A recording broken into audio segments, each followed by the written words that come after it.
Hello everybody and welcome to our Year 9 Pathways presentation. My name is Justin Peel.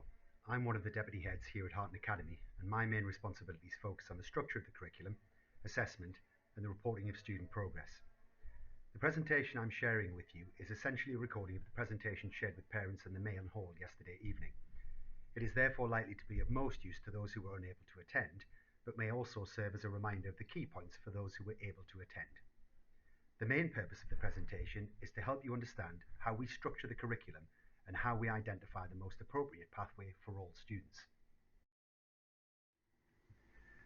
At Harton, the term pathways refers to the time when students make the transition from Key Stage 3 at the end of Year 9 to Key Stage 4, which begins in Year 10. This is a time when students will be given a degree of choice about the courses they will study during Year 10 and Year 11. I think it's very important at this stage to point out that a significant part of the Key Stage 4 curriculum is in fact compulsory, and therefore the choices students are able to make is limited. As previously mentioned, all students will follow a compulsory curriculum, which will be complemented by the courses they choose over the coming weeks. At Harton, compulsory subjects include English language and English literature, mathematics, science, whether that be combined science, which receives 2 GCSE grades, or triple science, which studies the 3 science disciplines of biology, chemistry and physics as separate courses. Core PE, which is not examined, and a bespoke programme of social and cultural studies, which covers the statutory requirements of relationships, sex and health education, and aspects of religious education. In addition, approximately 50% of our students will also study a modern foreign language and a humanities subject of either geography or history. This is in response to government directives regarding the English Baccalaureate qualification, which I will make reference to at a later point in the presentation. We currently have 6 curriculum pathways designed to offer appropriate levels of challenge and support at all levels of ability. My hope is to now offer you a little further guidance about how we determine the most appropriate pathway for individual students. The first and possibly most important thing is the experience of the staff and their knowledge of the students they teach, and of course their understanding of course structures. We spend a great deal of time analysing the progress of students throughout their school career and are able to compare this with examination performance of similar students from past year groups. This allows us to identify groups of courses which are likely to bring greatest success. Students then choose from these carefully selected groups of courses the subjects they would prefer to study as they move into Year 10. I made reference to government directives earlier in the presentation and the fact that these directives influence some of our curriculum pathways. I mentioned, for example, the English Baccalaureate. This is not a qualification as such, but instead makes reference to a group of subjects, as seen on screen, which have been identified as enhancing opportunities for further study. This group of subjects are highly challenging and as such are not appropriate for all students at Harton. The government ambition is that 75% of all students study this combination of subjects by 2022 and 90% by 2025. At present, we have approximately 50% of our students following this combination of subjects. We feel this is appropriate for our students. This is also a headline figure which is used to judge the performance of schools, and as such, we must be mindful of its implications. We're very fortunate at Harton in that we're able to offer a large number of courses at Key Stage 4. This is not always possible, particularly in smaller schools. We are still, however, limited by class sizes. In many subjects, we're able to offer more than one class, but even this does not guarantee subject choices. It's essential to cap student numbers to ensure the greatest chance of success in any given course. It may also be the case that we are unable to support the inclusion of a course where student numbers are very low. As such, it is essential that students make reserved choices.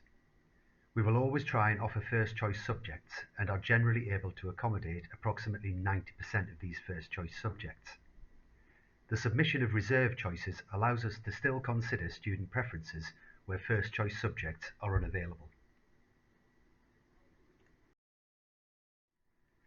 In summary, the pathway recommended for each individual student offers the combination of subjects which are likely to result in the greatest chance of success at the end of Year 11.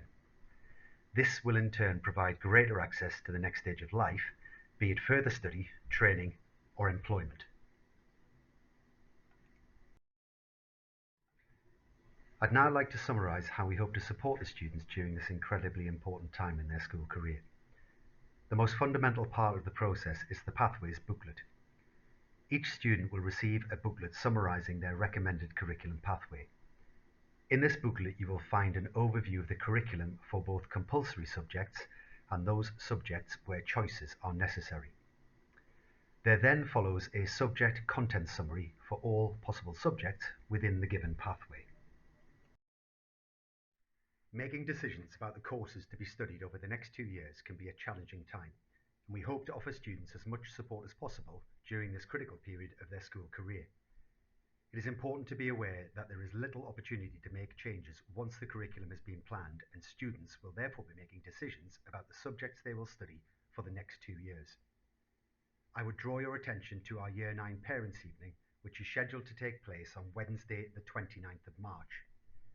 This provides an opportunity to raise any subject-specific questions relating to these option choices. Additional subject information is also available via links in your child's Pathways booklet. These links will take you to video presentations or pages within the school VLE which summarise course content and structure for each qualification. I would also urge Year 9 students to discuss courses with older siblings or students who they know well, as this can provide invaluable information to support their subject choices. We're conscious that student progression at the end of Year 11 can be influenced by subject choice. For this reason, we've made significant investment in the development of our careers education and guidance provision.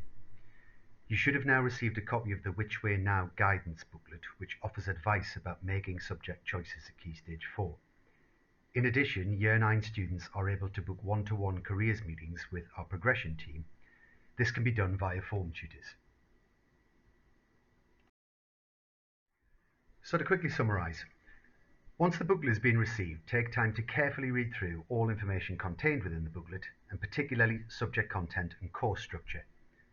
I would also advise making a note of any questions you may like to raise when the opportunity arises. Use the expertise of the teachers and the experiences of other students to provide additional guidance about course content.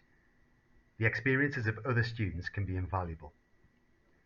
Consider also your current strengths and interests and any challenges you might have faced in certain subjects. It's important to match these to the choices you make, as these will have a direct impact on your engagement and attainment. Finally, it is then a case of making subject choices, including reserve choices, and submitting these via the links provided within the Pathways booklet. All that remains is for me to draw your attention to the key dates associated with the Pathways process.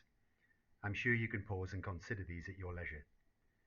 If you have any questions or inquiries about the Pathways process, these should be sent via email to pathways@hartonacademy.co.uk. Many thanks for taking the time to view this presentation. I do hope it has been of use and offered some additional guidance.